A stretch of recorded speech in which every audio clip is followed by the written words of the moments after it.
I'm not as worried about the cerebral edema as I was. It seems to be diminishing, but good. Brad continues to have a good deal of discomfort. Well, that's to be expected, isn't it? I mean, after all, 3 cracked ribs, a fractured skull. Well, of course. We can be grateful the edema didn't affect his eyesight. But still... Well, you judge for yourself when you see it.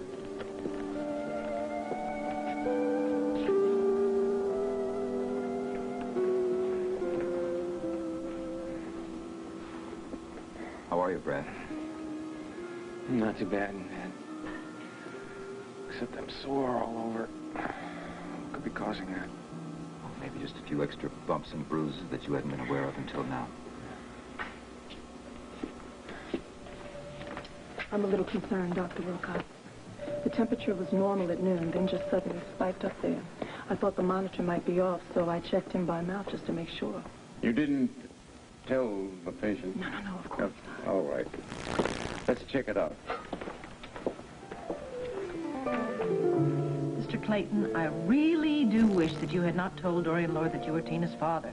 Don't you realize how terrible it would be if she were to find out from someone else? Then one of us, or both of us, should sit her down and tell her. I have been trying to determine how that can best be done, but you won't even allow me time to breathe. Well, Mrs. Riley, I think I've allowed you ample time to tell her. Or is it possible that you have your own reasons for not wanting Tina to know about me?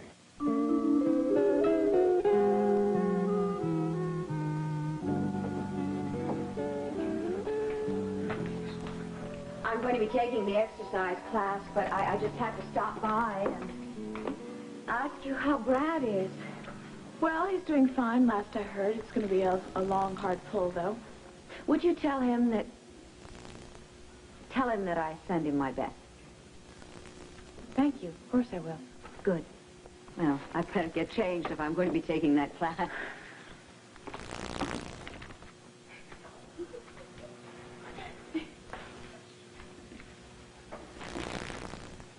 You know, Tina seems rather calm and blasé, considering the big new development in her life. What big new development? Why, her father just suddenly turning up out of nowhere. In fact, I had lunch with him today. He's really quite charming. Tina's father is here in Lambview? Yes. You mean she didn't tell you? No, but I'm sure if she knew that she would have. I can't believe it. Tina's father?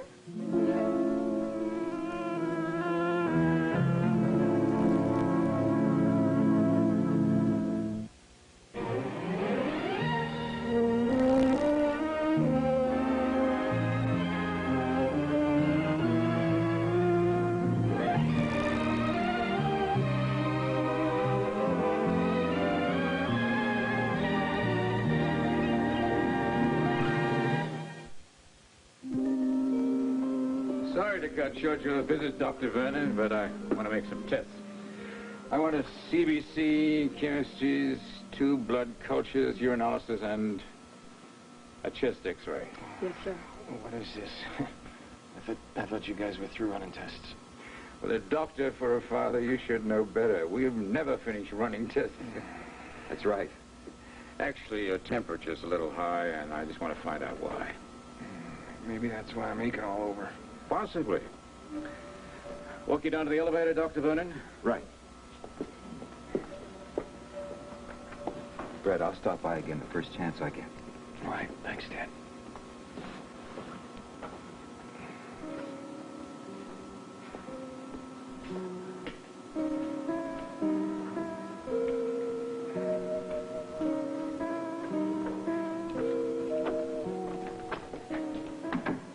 Temperature 101. Spiked up very suddenly. I don't like it well. Symptomatic of some kind of complication. Let's hope it's not a serious one.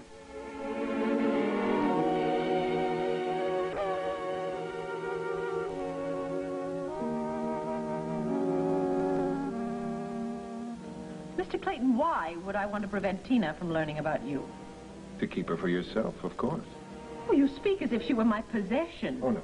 No, Mrs. Riley, don't misunderstand me. I'm not accusing you of having any ulterior motives. It just occurs to me that it's possible that you care so much about Tina that you really don't want to share her with anyone else. I don't want her life to be upset, and that, it seems to me, is what you are bent on doing. But as you said, if she finds out about me from some other source, isn't that just going to upset her even more? Mrs. Riley, I'm as uncertain about all this as you are. I have absolutely no idea how Tina's going to react to me. Well, if, as you say, your number one priority is Tina's welfare, then would you do me a favor? And before you see Tina, talk to someone who is a good friend of mine. He's the chief of staff at Landview Hospital. He is also a psychiatrist. Why? Is Tina in therapy? No. No, she's not. But Dr. Vernon knows her very well, and I think we could all benefit from his advice. What's the matter? Well, I have to tell you, I really don't put much stock in the opinion of psychiatrists. Would you at least listen to what he has to say? All right. But can I talk to him right away? Yes, I'll call him right now. Come in. Vicky, we got to make a decision on these new advertising rates.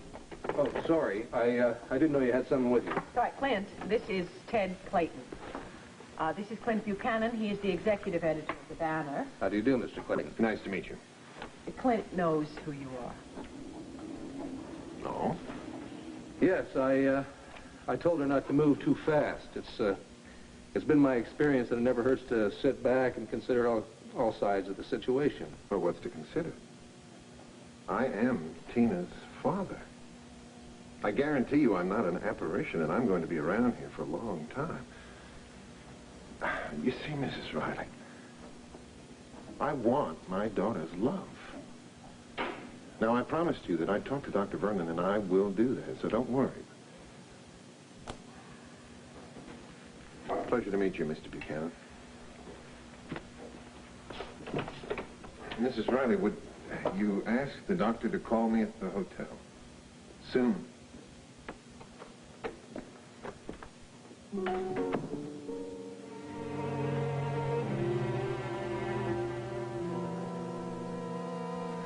Ralph. Hi. What's the matter? Don't you say hello to your friends anymore? I didn't see you, Tina. Sorry. Of course, don't know how I could have missed you in that outfit. Well, that's okay. You're forgiven. So, tell me, where you been hiding yourself lately? I must say, the girl must be equipped with radar, the way she zeroes in on the nearest male. I think the last thing in the world she needs right now is a father. Are you sure that she doesn't know about him? Tina wouldn't be able to keep something like that to herself, Dorian. I wonder why Vicky hasn't told her. Oh, hi, Mrs. Lloyd. Oh, hello, Tina. Sam, Nick wanted to know if you had the schedules for that new exercise class, if they were up here. Yes, I ran off some copies this morning. Excuse me. So, Tina, tell me what's new and different in your life. Not much. Oh, Sam, did I tell you I had a real nice talk with your dad? He is just great. He's so understanding and sympathetic. And how is your Aunt Vicky? I saw her eating in the same restaurant as I was this afternoon. She was with Clint Buchanan, though they were so busy talking, I didn't want to intrude. Oh, yeah, I know what you mean. Every time I go in her office, he's in there. I guess they're settling the fate of the world. Tina, I think this is the schedule that Mick was looking for.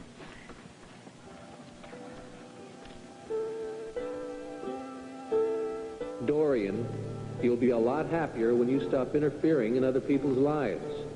And when and if that day comes, I'll feel a lot more comfortable with you.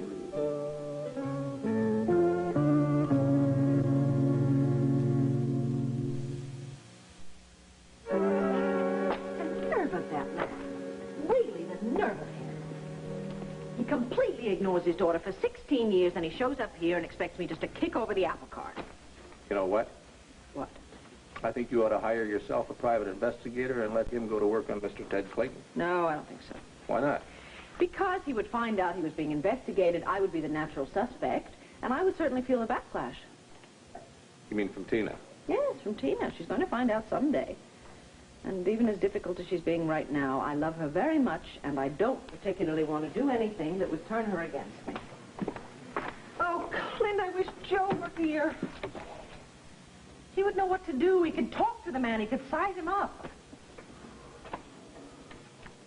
I'm sorry. It's neither here nor there.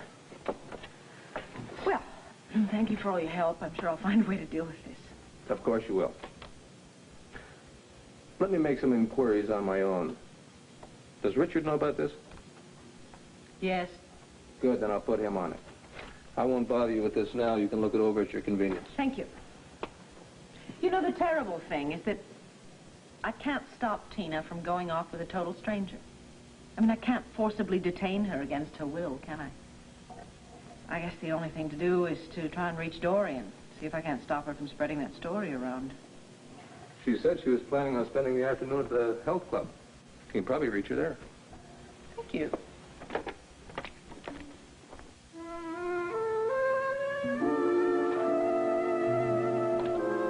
Tina, just a minute. I just wanted to say that really working at the health club has done you a lot of good. Hey, you've become a woman overnight. Well, thank you. And would you please tell that to my aunt the next time you see her? I will.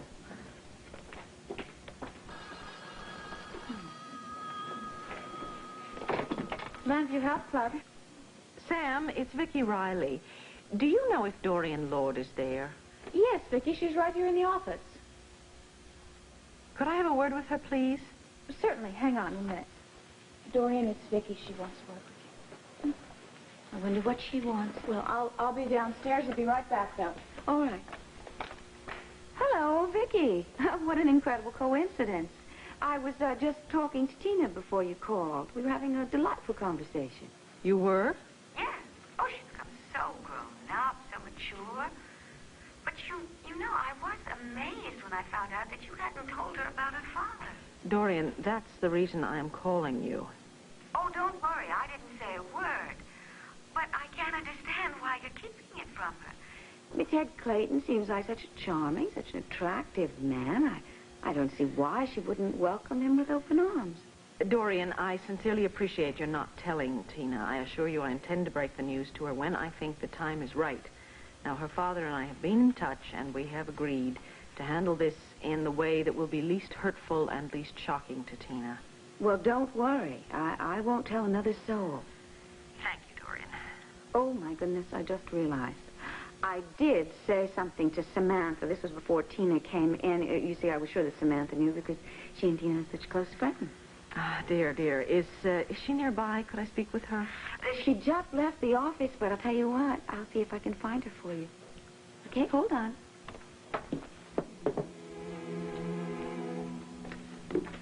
Oh, Samantha, Vicky wants to speak to you. Oh, all right, thank you. Oh, Mrs. Lord, will you do me a great big favor? Will you Sure. tell the class that I'll be there in just a minute? Oh, I will. In fact, I better hurry and change, or I'm going to be late You myself. better. Thank you. All right.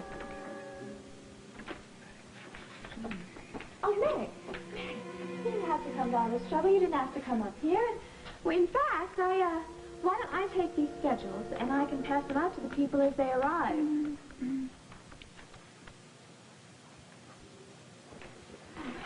Well, I can wait till she Tina, don't do that. Well, nobody's around. I don't care. Well, I guess I don't care either. Draw, you've been replaced. What are you talking about? I have a new lover. Or at least I'm working on one. Oh, really? Who? Johnny Drummond. Johnny Drummond. One date does not a lover make. But I know what makes men tick. And then you just push the button, hmm? Well, it worked with you. But it never will again.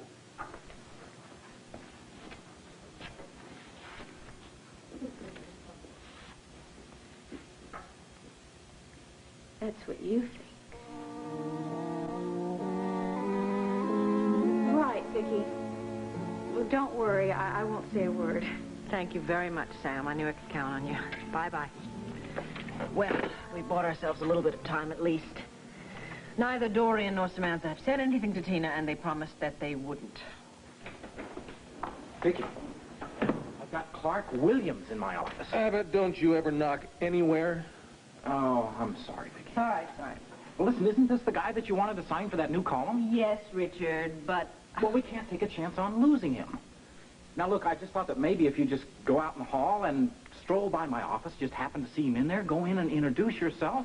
Richard, I am up to my ears at the moment. But we can't take a chance on losing him again. Besides, he just said that he's probably going to leave for a cabin somewhere up in the Maine mountains tonight. Well, for heaven's sakes, I can certainly take the elevator to the 5th floor rather than have to tromp through the Maine mountains. Hold the fort, I'll be right back. Cup of coffee? No, but you go ahead. I'm sure Vicky won't mind. Boy, she looks like she didn't get a wink of sleep last night. Well, would you have?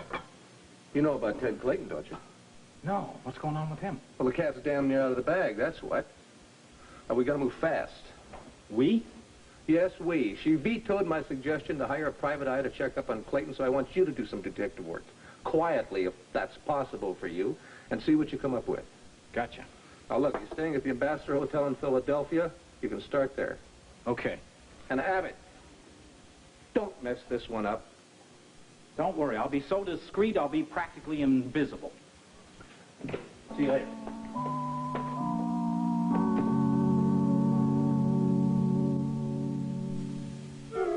Tina's father. And she doesn't know yet? That's right.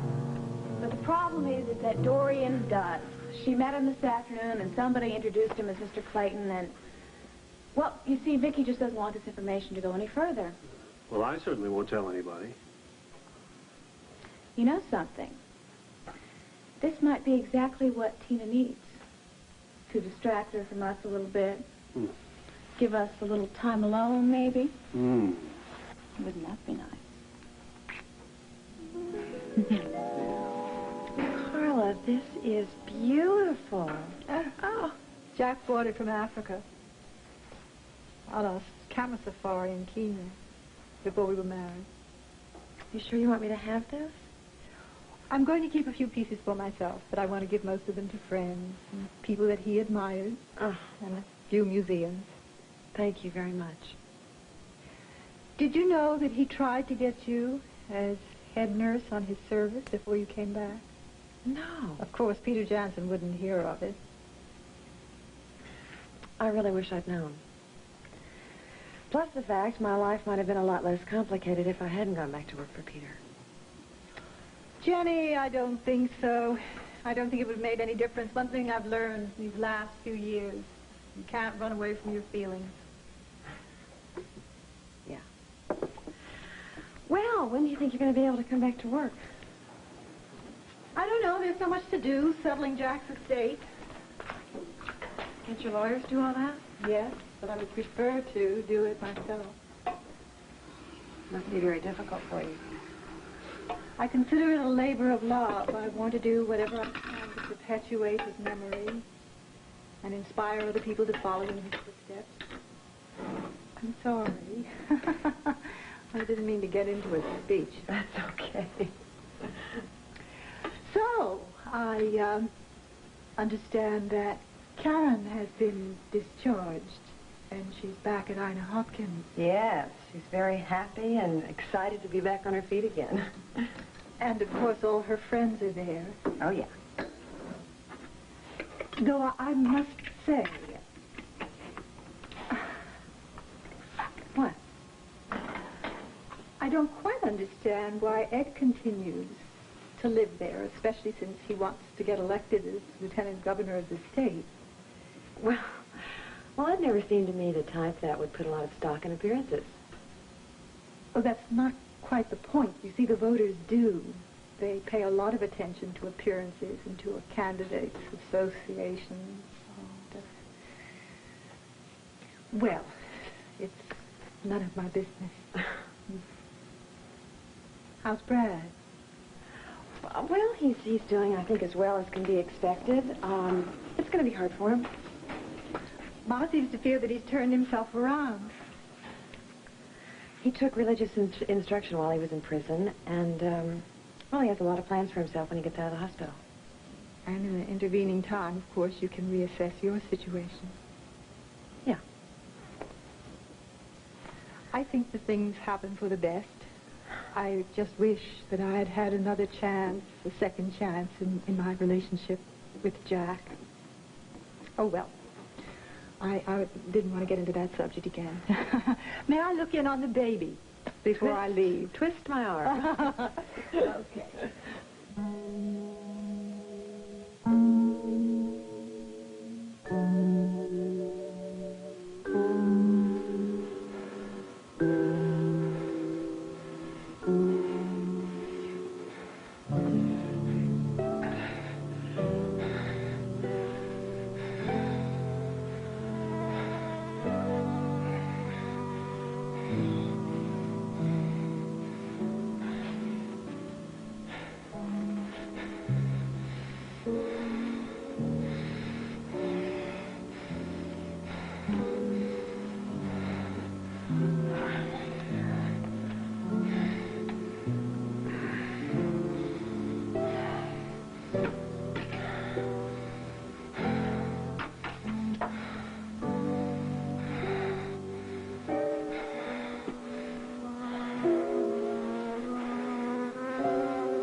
Of course, we'll continue to monitor Brad's vital signs, and we'll know more tomorrow when we have the blood workup. Your analysis should tell us something right away. Yes, if it's positive. Excuse me. Dr. Wilcox, Brad's temperature's up some more, almost 39.9. His BP has dropped to 90. All right. Get me the results of his urinalysis as soon as possible, and let's change his IV, increase the fluids, and we'd better start him on broad-spectrum antibiotics. Right. Let's take a look.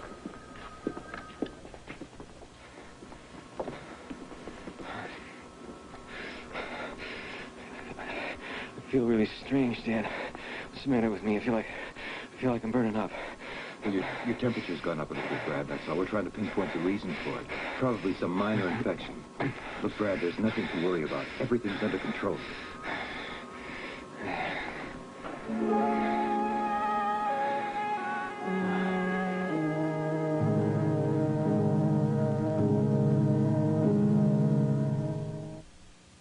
One Life to Live will continue in a moment.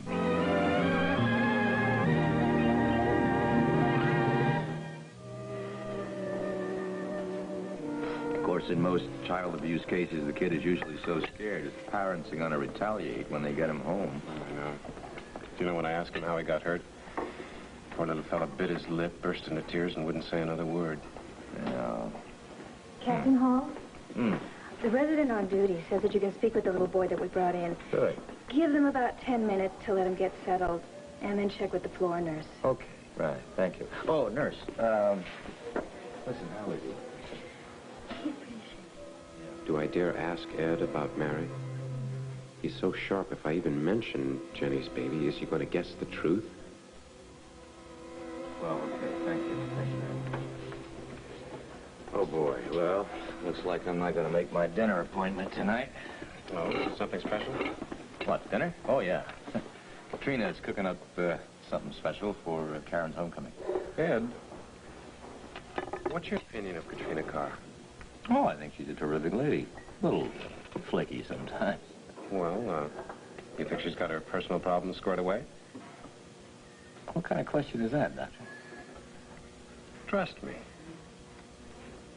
Well, okay, so she's been in a life, and I've seen a lot of women go back to it. If that's what you're after?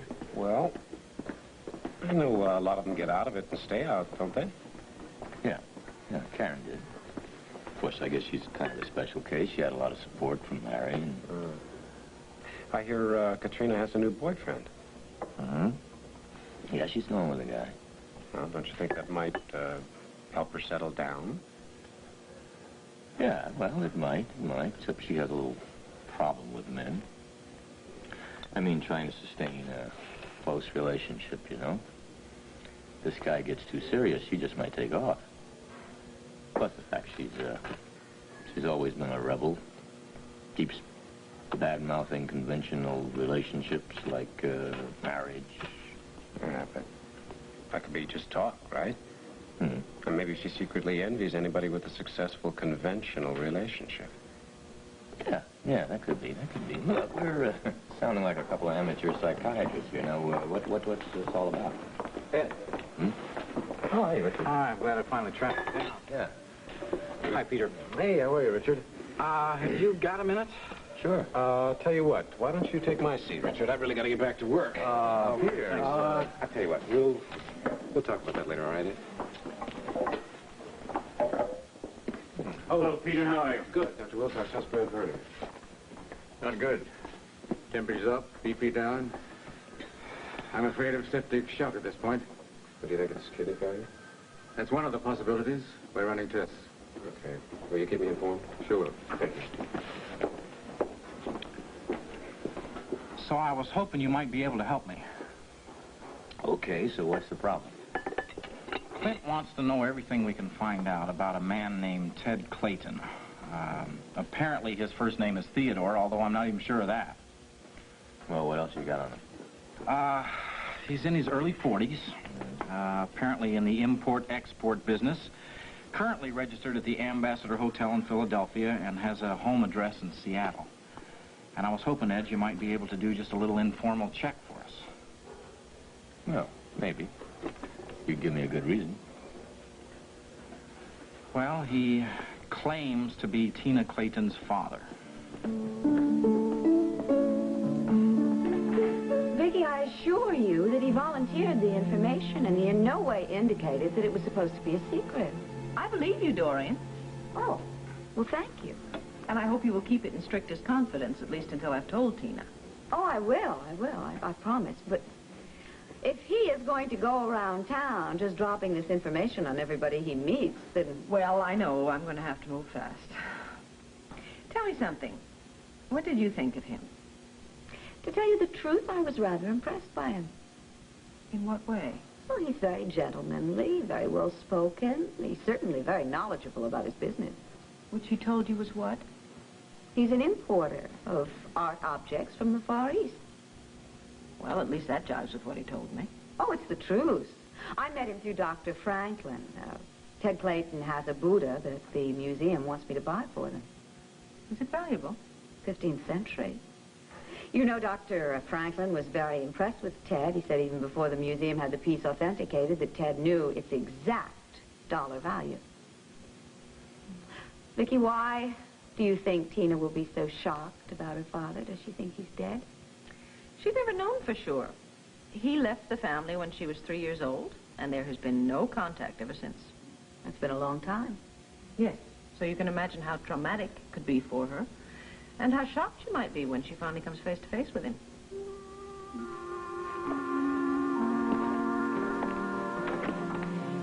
Dr. Vernon, I might as well tell you, the only reason I'm meeting with you is that I promised Mrs. Riley I would. She seems to think it's going to be a terrible shock to Tina when I present myself. Well, I don't doubt that, Mr. Clayton. After all, 16 years without one single word from you? No, wait a minute, wait. Don't you see? I presumed that Tina's mother was still alive.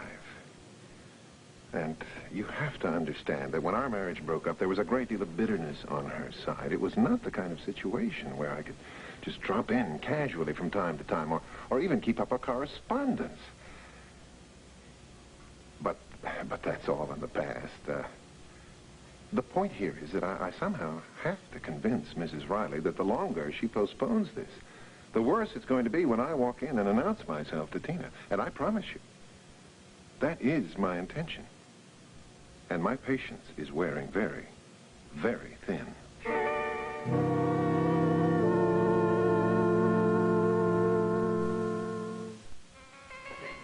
Mr. Clayton, you seem to have the notion that Mrs. Riley is being unusually possessive about Tina. Oh, well, isn't she? No, not at all. Well, something is certainly holding her up. Tina, herself. She's in a state of very sensitive emotional balance. Has been ever since she came to live with Vicky. But why? Do you really have to ask that question? Deserted by her father? Look, I'm not being judgmental. I'm only reciting the facts as Tina knows them.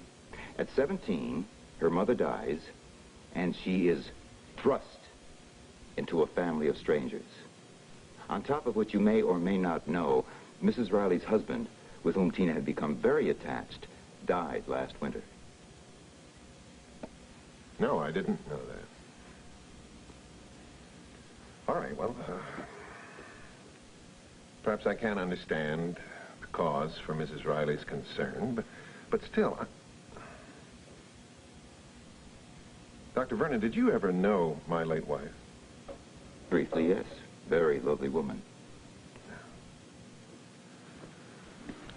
You know, the last letter I received from her was pitiful. I've been haunted by it ever since.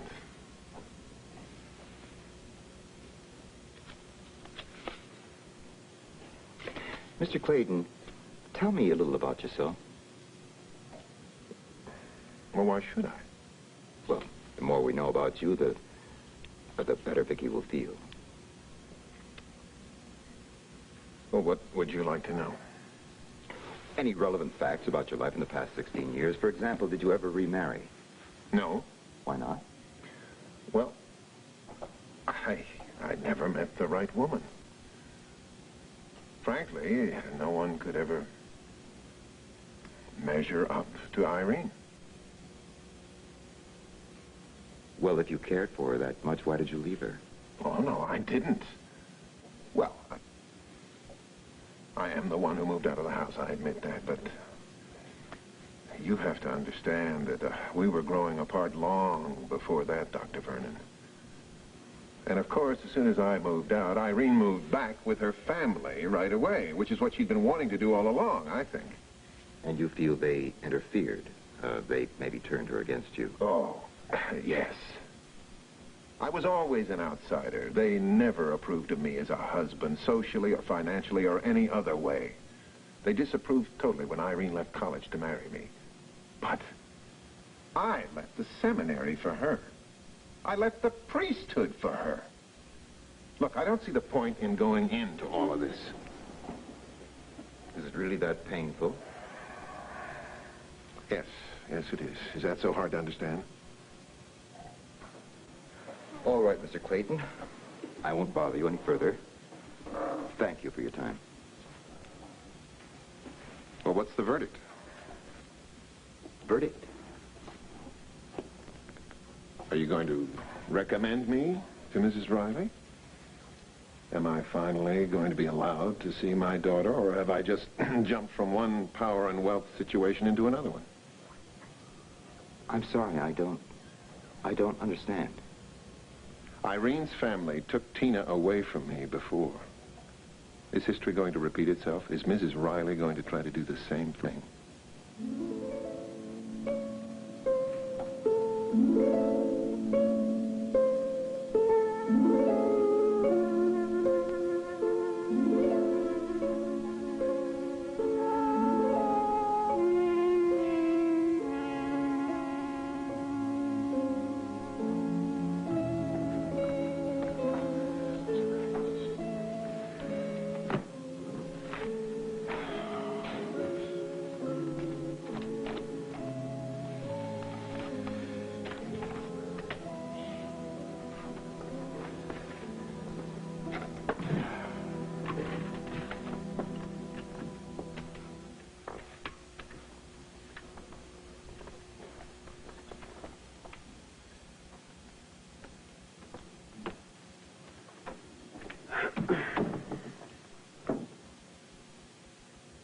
Is Sam around?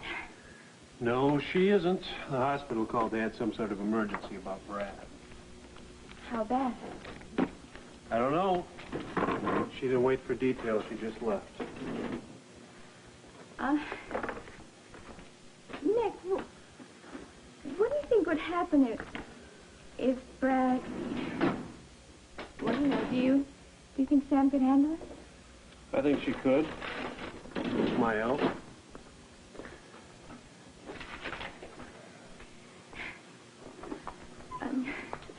You know, Nick, I wish you didn't feel so guilty about us. Well, I don't know. I don't think a little guilt ever hurt anybody. But what happened between us was so beautiful. I mean, every night I dreamed about being in your arms, and you were so tender and loving, and I just can't imagine how you can turn around and walk away like that. Tina, I've tried to explain to you before. I know that you love Sam.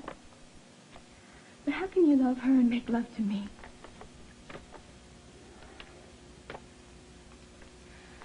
You can't you? And you would. You'd do it again in a minute, wouldn't you? Tina, would you please just get out of here?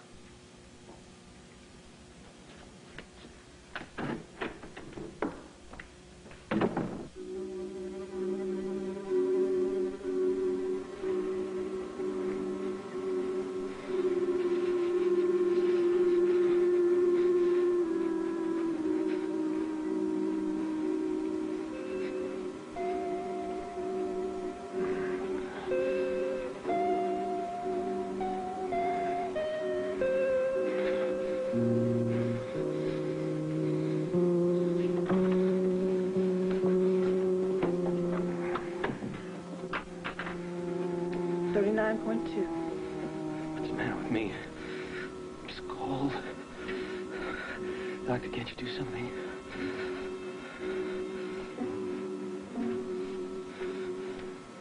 Keep an eye on him. Right, Doc. What's wrong? What's happened? I'm afraid he's septic. His urinalysis shows an infection. We're giving him broad-spectrum antibiotics. Doctor, I'd really like to go in and see him if I could. Only for a moment. Thank you.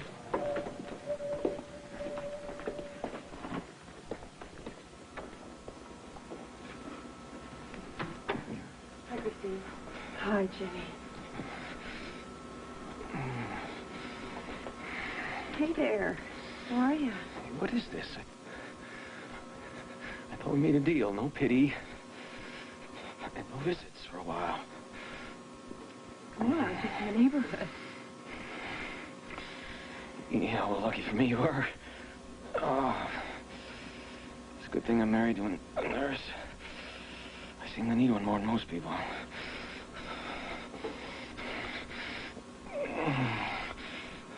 Jenny, help me. Please, help me.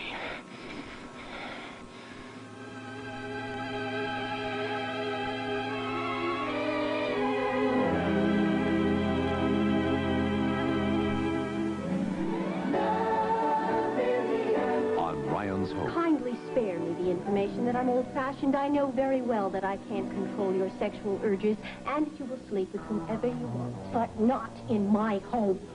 And on General Hospital. No, I wouldn't do that if I were you. Some men don't like to hit women, but I don't mind at all. You know what? You'll never be free of me. I'm never going to give you a divorce. Ryan's Hope, General Hospital. Weekdays.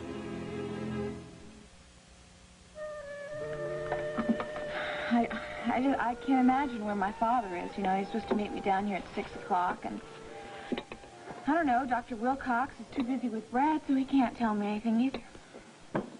Honey, you want me to go see what I can find out? I was going to go upstairs anyway to tell Mom I'm going to drive her home. Would you mind? Not at all. Oh, thank you. I'll be glad to. Oh, fella. Peter, hi. Do you know anything? Yes, as a matter of fact, I was looking for Sam. Why don't I tell you both at the same time? Sam, I was just with Dr. Wilcox up in ICU. He's with Brad right now. They think they've isolated the problem. It seems to be nothing but a simple bacterial infection, and they've caught it early enough that they think that the chances for recovery are very good. Come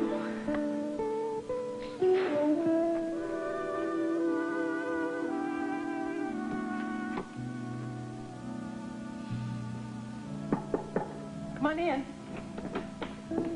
All right, 6 o'clock, time to knock off. Well, I was just waiting here, hoping Will Vernon would call. You haven't heard from him? Nope. Of course, that can only mean that he's still with Ted Clayton, that they're trying to make some sense out of this whole thing. Well, he knows how anxious you are. If there was anything to report, he'd have been in touch. He also knows that I'm going to have to tell Tina just as soon as possible. Clint, too many people know about this. I'm terribly afraid someone is accidentally going to let something slip. Who all does know besides you and me and Will and Richard, of course? Well, Dorian, Becky, Samantha, and I expect she's told Mick Gordon by now. By the way, I meant to tell you, Dorian came by this afternoon to tell me that she certainly wouldn't say anything to Tina. I thought that was rather nice of her. Hi. I was nearby and I thought that what's the matter? Nothing at all. You took me a bit by surprise.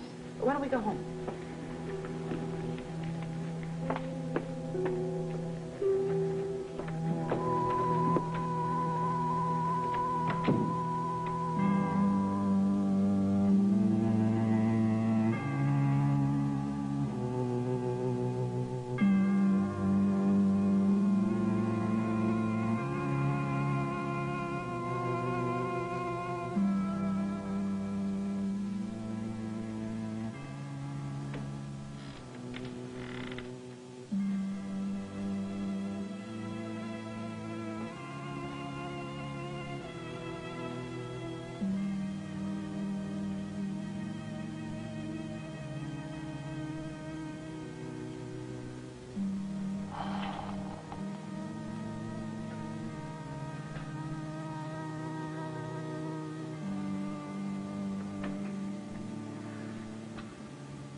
Dear Lord, please be with Brad now. Give him strength. And if it be your will, spare him so that he can turn his life around and prove himself to you. I really believe that's what he wants to do. I really believe he has finally put his trust in you.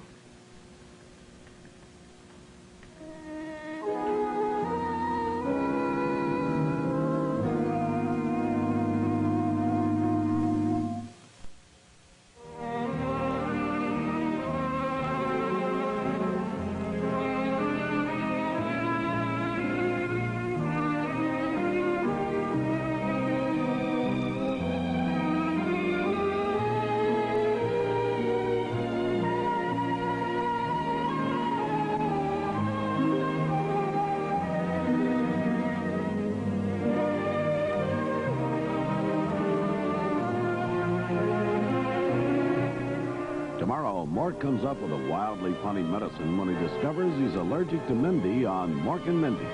Then Benson goes ghost hunting when the craziest things start giving the staff the spooks. Sunday, Hal Linden turns song and dance man on a high-stepping tour of the most exciting places in New York in Hal Linden's Big Apple. Now stay tuned for General Hospital following FYI. Next on ABC.